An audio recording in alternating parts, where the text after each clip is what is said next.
নমস্কার। শুরু করা যাক আজকের গল্প সম্প্রদান। রত্নাদি, মেয়ের বিয়ের তোড়জোড় তো খুব চলছে নাকি? ট্রেনে উঠেই দেখলাম জানলার ধারে প্রায় ঝিমিয়ে পড়ে যাচ্ছে রত্নাদি, চোখ জুড়ে ঘুম। ব্যারাকপুর থেকে ওঠেন এই রত্নাদি, জয়িতাদি, ঋতু আরও কয়েকজন।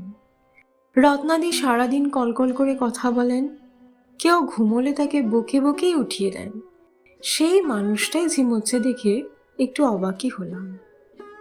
হ্যাঁ গো, তোমার শরীর ঠিক আছে তো? বলতেই রত্নাদি মাথা নাড়িয়ে হুম বললেন। আসলে কয়েকটা রাত ঘুম হচ্ছে না, আর এই মুখ পোড়া ঘুমটাকে দেখ সকাল সকাল শক্তিশালী হয়ে যায়। ট্রেনে, বাসে, এমনকি ক্লাসেও পড়াতে পড়াতেও যেন চোখ টেনে ধরে রাখতে পারি না। আর কথাগুলো বলার সময় খুব করুণ লাগছিল রত্নাদির মুখটা। সামনের মাসে একমাত্র মেয়ের বিয়ে, তাই নিয়ে বোধহয় দুশ্চিন্তা। আমি বললাম, সবে খর্দা, তুমি ঘুমো, অনেকটা সময় আছে। রত্নাদি হাসি মুখে চোখ বন্ধ করলেন। ট্রেন দুলছে, সাথে দাঁড়িয়ে থাকা আমরাও। বিধাননগরের আগে বসার জায়গা পাবো না। অন্যদিন এই রত্নাদি বেলঘরিয়া গেলে উঠে বসতে দেন। শুধু রত্নাদি বলছি কেন, ব্যারাকপুর থেকে যারা বসে আসেন সবাই উঠে দাঁড়ান। ট্রেনে আজ হাসি ঠাট্টায় বেশ ভাটা পড়েছে। আসলে মজাদার মানুষগুলো ঝিমিয়ে পড়লে পরিবেশটা এরকম হালকাই হয়ে যায়। বারবার চোখ চলে যাচ্ছে রত্নাদির মুখটার দিকে, কেমন যেন মায়ের মতো লাগে মুখখানি। কোনো মিল নেই চেহারায়, কিন্তু লড়াইয়ে মিল আছে। শুনেছি মেয়ে হওয়ার 8 দিনের মাথায় ওনার স্বামী মারা গেছিলেন। কিডনিতে একটু সমস্যা থাকলেও মারাত্মক খুব কিছু ছিল না। কিন্তু ওই যে মারে হরি রাখে কে, সেই থেকে মেয়েকে বুকে নিয়ে একলা পথ চলা রত্নাদির। দুধের শিশু তখন পম। আমি তো তাও খানিকটা বড় হয়ে গেছিলাম বাবা যখন মারা যায়। রত্নাদি বলেন, ওনার স্বামী মারা যাওয়ার পর 1 মাস মতো আত্মীয় স্বজনদের বেশ ভিড় ছিল, কিন্তু তারপরই কেমন সব ফাঁকা হয়ে যায়। হরির একটা আশীর্বাদ ছিল যে রত্নাদি শিক্ষিকা, একটা উচ্চ মাধ্যমিক স্কুলের জীবন বিজ্ঞানের শিক্ষিকা, তাই আত্মীয়রা সরে গেলেও খুব একটা অসুবিধে হয়নি। মেয়েও দারুণ হয়েছে, কত অল্প বয়সে কি সুন্দর একখানা চাকরি পেয়ে গেছে ব্যাংকে। আমার মনে হয় একা হাতে মানুষ করেছেন বলেই বোধহয় মেয়ে এত সুন্দর নিজের পায়ে দাঁড়াতে পেরেছে। তাই বস তো, এবার আমি উঠে দাঁড়াই, ঘুমের মধ্যেও চিন্তা, আর ঘুমোবই না আমি। দেখলাম কথা বলতে বলতেই লাফ দিয়ে উঠে পড়লেন রত্নাদি। আরে হলো কি তোমার, বসো তো, এই তো দমদম ঢুকছে, বিধাননগরে অনেক খালি হয়ে যাবে। আমি হাত ধরে টেনেও বসাতে পারছি না, অগত্যা রত্নাদির জেদের কাছে হার মেনে বসেই পড়লাম। জানি খুব চিন্তা, লোকজন নেই অথচ এত বড় দায়িত্ব। আমার কথা শেষ হওয়ার আগেই রত্নাদি বললেন, লোকজন প্রচুর এখন, ছোট দেওর, মেজ দেওর, জায়েরা, ননদ, আমার দাদা, কে নেই, এখন রোজই তাদের আসা যাওয়া। রত্নাদি বলছেন। আমি বললাম, বাহ, সে তো দারুণ ব্যাপার গো, কাজ বুঝিয়ে দাও সবাইকে, দায়িত্ব ভাগ করে দাও। আমি বলতেই রত্নাদি বললেন, সে কি দিতে হয় রে, সব যে যার মতো করে নিয়েছে। না না, কেনাকাটা, বাজার, ওসব ভাবিস না আবার, ওসব আমরা মায়ে মেয়েই করছি, কিন্তু ওই যে নির্দেশ দেওয়ার জন্য আছে ওনারা। রত্নাদির বলা কথাগুলোয় আমি কিছুতেই বুঝতে পারছি না যে বিষয়টায় রত্নাদি খুশি নাকি বিরক্ত। আমি বললাম, নির্দেশ মানে? রত্নাদি বিরক্ত মাখা মুখে বললেন, আরে এটা হবে, ওটা হবে, এসবের আদেশ। কেমন অচেনা লাগছে রত্নাদিকে। 5 জন লোক থাকলে 5 জন বক্তব্য তো রাখবে, তাই বলে বিরক্ত হওয়ার কারণ দেখতে পাচ্ছি না। আর রত্নাদি মানুষটাও সেরকম না যে বিরক্ত হবে। খুব চিন্তায় আছি জানিস, হঠাৎই বলে উঠলেন রত্নাদি। গলাটা একটু নামিয়েই বললেন। আমিও আরো একটু আন্তরিক হয়ে বললাম, কি হয়েছে গো? রত্নাদির চোখটা ছলছল করছে। মেয়েটা জেদের সাথে আর পারছি না রে, একদম বাবার মতো হয়েছে বলেই হাতের পাতা ঘুরিয়ে চোখটা মুছে নিলেন। আমি একটু ভয়ই পেয়ে গেলাম। রত্নাদির মেয়ের জেদ, কি ভালো মেয়ে বম। রেজাল্টটা ভালো মেয়ের পরিচয় নয়, কিন্তু সব দিক থেকে মেয়েটা বড্ড ভালো। এত বোঝে মাকে, সে মেয়ের জন্য দিদির চোখে জল। ভয়ে ভয়ে জিজ্ঞেস করলাম, কি করেছে গো ও? রত্নাদি এই প্রশ্নটার অপেক্ষাতেই ছিলেন। ওর বড় কাকা আর ছোট কাকা দুজনেই চায় কন্যাদান করতে। দুজনের কারোরই মেয়ে নেই। এরকম শুভ কাজের সুযোগ কেউ নষ্ট করতে চাইছে না বলে একটু থামলেন রত্নাদি। তা তোর মেয়ে কোন কাকাকে চাইছে? পাশের শর্মিলাদিও ততক্ষণে রত্নাদির আলোচনায় কান দিয়েছেন বলে প্রশ্নটা করার সুযোগ পেয়েছেন।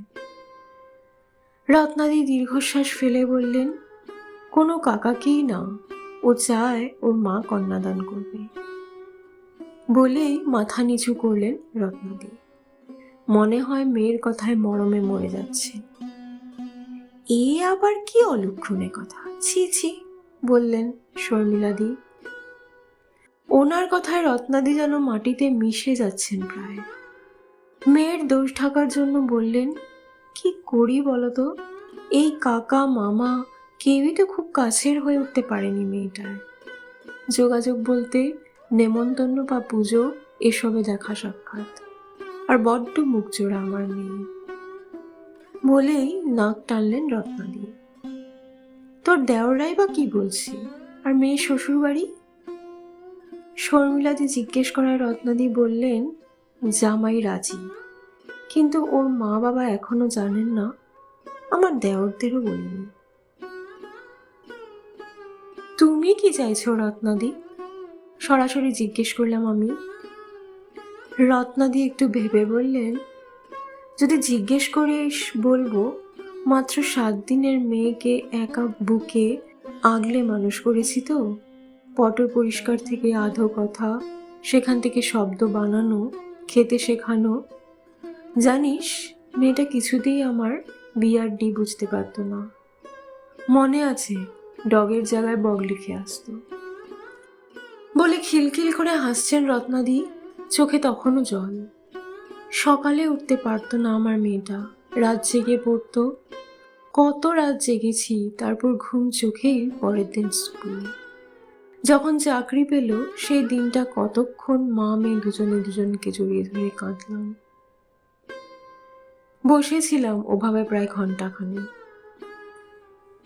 সেই মেয়েকে যদি দিয়ে দিতেই হয়, সেটা আমিই করব। আমার সামনেই মেয়ে সিঁদুর পরবে, 7 পাকে বাধা পড়ে ঘুরবে, আমি ওদের দুজনকে ঘোরাবো। বলে মাকে নাকি বিয়েই দেখতে নি। বল দেখি তোরা, আমার চেয়ে ভালো কেউ চাইতে পারে পমের? ওর কাকারও তো ভালো একটা কাজ করবে বলে করবে, কিন্তু আমি। আবার থামলেন রত্নাদি। গলা শুকিয়ে কাঠ, ব্যাগ থেকে জল বের করে খেয়ে বললেন, আমি প্রতিটা মন্ত্র মন থেকে পাঠ করব, ওদের মঙ্গল কামনা করব। কাকারাও হয়তো করতো। আমি বললাম, হয়তো করতো, কিন্তু ঠিক কতটা করতো রত্নাদি? ওরা দূর থেকে পমের বড় হওয়া দেখেছে, ওদের বাড়ির মেয়ের সাফল্যে খুশি হয়েছে, কিন্তু লড়াইটা দেখেনি বা করতেও হয়নি। সুতরাং লোকের ভাবনা ছাড়ো রত্নাদি। মেয়ে জামাই যখন রাজি, বসে যাও তুমি। নিজের হাতে মেয়েকে তুলে দাও ওর বরের হাতে। আমি যেন চোখের সামনে দেখতে পাচ্ছি দৃশ্যটা, গর্বে মনটা ভরে যাচ্ছে। মনে হচ্ছে, ইস, যদি পমের মতো আমার সাহস থাকতো, আজ আমার মাও আমার কন্যাদান করত। একটা 12 মা আসেনি সামনে সেদিন, অথচ বাবা মারা যাওয়ার পর ওই মানুষটা ছাড়া এক মুহূর্ত ভাবতে পারিনি। মা, সে কি ভেবেছিল নিজের কথা? 33 বছরের মহিলা, শখ আহ্লাদ ছেড়ে লেগে গেছিল 2 বোনকে নিয়ে। ব্যবসা, মেয়েদের পড়াশোনা। কত রাত মাকে জেগে থাকতে দেখেছিলাম, অথচ সেই মানুষটাকে একবারও বিয়ের মণ্ডপে আসতে দেওয়া হয়নি কখনো বলে যে কখনো হবেও না এমনটা তো নয়। আমি নাই পারতে পারি, কিন্তু পম তো পেরেছে। অমর নিয়মগুলো এবার তাসের ঘরের মতো ভেঙে যাক। রত্নাদি, তুমি কন্যাদান করো প্লিজ, বললাম আমি। পাশের শর্মিলাদির মুখে নিয়ম ভাঙার রাগ আর বৃতৃষ্ণা, মুখটা কালো। অনিন্দিতা, মেয়েটা যদি কোনো ক্ষতি হয়? রত্নাদি বলতেই আমি বললাম, তোমার কন্যাদান কে করেছিল? রত্নাদি বুঝে গেছেন কি বলতে চাইছি আমি। হেসে বলল, সব নিয়ম মেনে বিয়ে হয়েছিল রে আমার, কিন্তু কি হলো বল? আমি বললাম, 5 আঙ্গুলের কপাল কেউ নিতে পারবে না, বরং কিছু ফাড়া থাকলে তোমার শুভকামনায় সব কেটে যাবে, দেখো সব ভালো হবে। রত্নাদি হয়তো শুধুই একটা হায়ের অপেক্ষায় ছিল। সে যে কেউই হোক, হয়তো লোকে ছি ছি করবে, সমাজ বাজে কথা বলবে, হয়তো আমারও পাপ হতে পারে, কিন্তু এরকম বোকা বোকা পাপ গায়ে লাগবে না, আমি জানি। আমি চোখের সামনে দেখছি বিয়ের মঞ্চ, তাতে পাত্রের হাতে পাত্রীর হাত, সেটা উঠিয়ে দিচ্ছেন মা। কি শান্তি লাগছে মা আর মেয়ের মুখটা। কিন্তু আমি কেন পমকে আর রত্নাদিকে দেখতে পাচ্ছি না? কেন বারবার মা আর আমার মুখ মনে পড়ছে? অনেক বড় ভুল করেছি, কিন্তু পমের পাশে থাকবো। ট্রেন দাঁড়ায় শিয়ালদায়। নেমে যেতে যেতে বললাম, দিদি, বিয়ের দিন সকাল থেকে থাকবো, নিজের চোখে দেখবো তোমার ব্যস্ততা। গল্পটি এখানেই সমাপ্ত। যদি গল্পটি ভালো লেগে থাকে তাহলে লাইক, শেয়ার আর কমেন্ট করবেন, আর চ্যানেলটি অবশ্যই সাবস্ক্রাইব করে রাখবেন। ধন্যবাদ।